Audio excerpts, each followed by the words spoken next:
Seperti biasa, waktunya perut keroncongan, makannya. Ambil wajan, ternyata pare banyak sendoknya.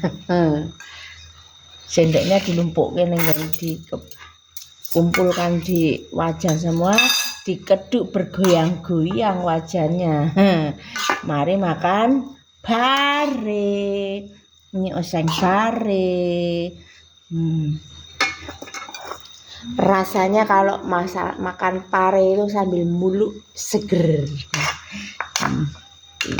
Dan ini telur bebek, saya nggak suka ya, ini buat suami aja.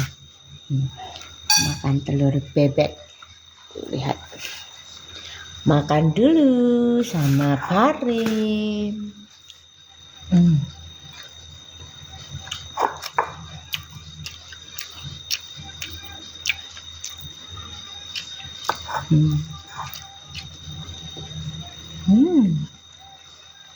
Mantap banget.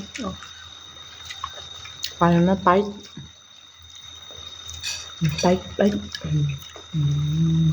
Iya.